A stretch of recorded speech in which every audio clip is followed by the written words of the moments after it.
Why are doctors saying that Ziploc bags are causing dementia? Here's what you need to know about these bags right here, used by over 200 million Americans daily, by the way.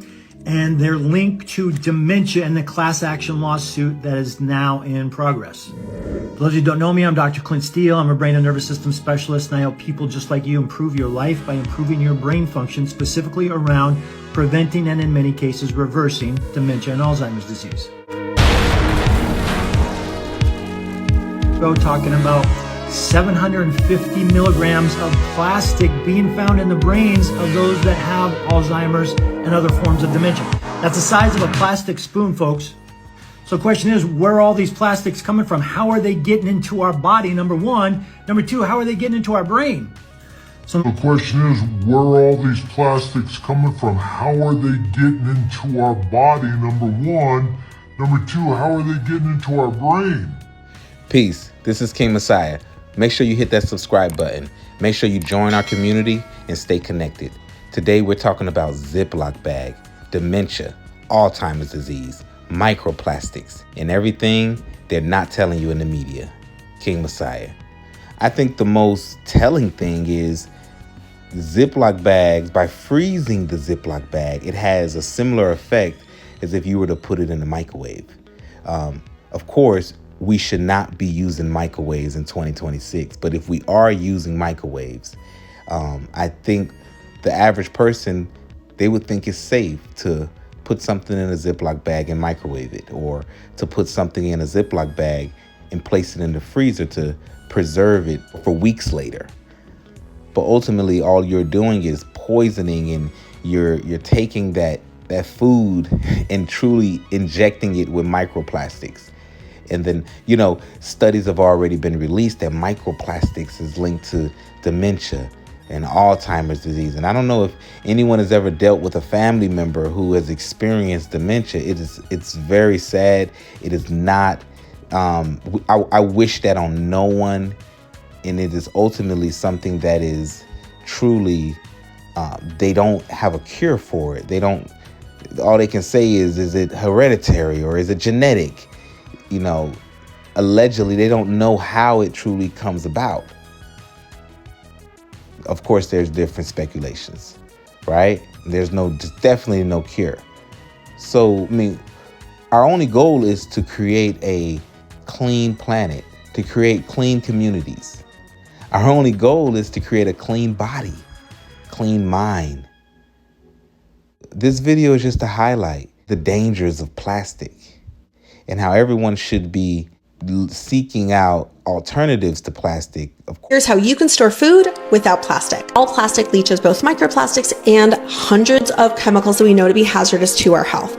And it does it whether or not it's hot. There's actually lots of different ways that you can store your food without plastic. You can invest in platinum silicone bags. Now they have gallon-sized ones. Stasher is really great. I've also seen generic platinum silicone bags on Amazon. There's also really great ones I've seen at Target and even Trader Joe's. These are totally dishwasher safe. They're gonna last for a really long time, and you can even defrost in them as well. Also use quart-size mason jars. If you are storing something wet in glass, you wanna leave a bit of a gap at the top because anything wet is going to expand when it's frozen, and so you don't want that glass to break. All the options I listed before are fabulous for leftovers. So your stasher bags, Pyrex, again, mason jars, bowls. Paper bags are a great option, especially for drier foods. So things like cheese is really great.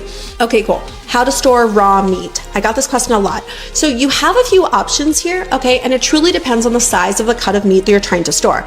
So when it comes to red meat, I find that tends to be stored a little bit easier in butcher paper, okay? You can get heavy duty butcher paper online.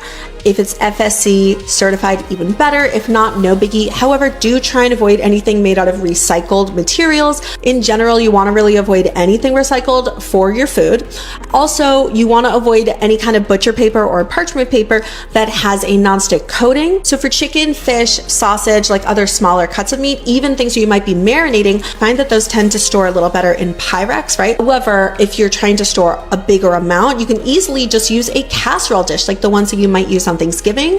If that lid is plastic, don't worry about it, whether it's Pyrex or a roasting dish. If that lid is plastic, it's not a big deal if the food never touches the plastic, right? As long as it's not pressed up against your food, you're totally fine. Beeswax wraps is also another really cool option that you can use. This is really good for like oddly shaped fruits, like half an avocado, right? Because you can shape it around something. Just out, this class action lawsuit is going to affect you and your family. Something you're using every day. I'm going to show you how to use it safely. That's the important. Are these bags safe at all? The answer is yes. If you put pills in it, matter of fact, these are my pills. Study shows that it doesn't jump into the pill. It's a hard pill, no problem at all. Use Ziplocs for that. Or, like I said, pills like this, these are the things that I use. All right, here's the answer. Hot, fatty, acid food should never go in plastic, period, whether you're freezing it or not. Glass. It could have a plastic lid as long as the food doesn't touch. Seal up your leftovers, then you can put it in your refrigerator. So yeah, family, what are your thoughts on this? Do you often freeze your Ziploc bags? Do you put your Ziploc bags in the microwave? I need you guys to drop that in the comment section. Are you still using a microwave in 2026, and how often? Right? Out of 100%, are you using it 10% of the time, 50% of the time? I want to know. I want to talk to the family. Make sure you dropped it in the comment section. And did you know that there was a class action lawsuit with Ziploc bag? I mean, they're looking at it as if it's general knowledge. Well, you know, if you use microwaves, you're increasing your chance of having radioactive food, and that can cause all type of issues. If all of your nutrients is being consumed from microwave heated food, you're definitely not getting your adequate amount of nutrition, and you're definitely going to have a high content of radiation inside of your body. I mean, the same symbol that's inside of the microwave is the same symbol that is used to display radioactive material. That's for a reason. That same warning sign, that same hazardous radioactive, that is the same thing you put your plate on.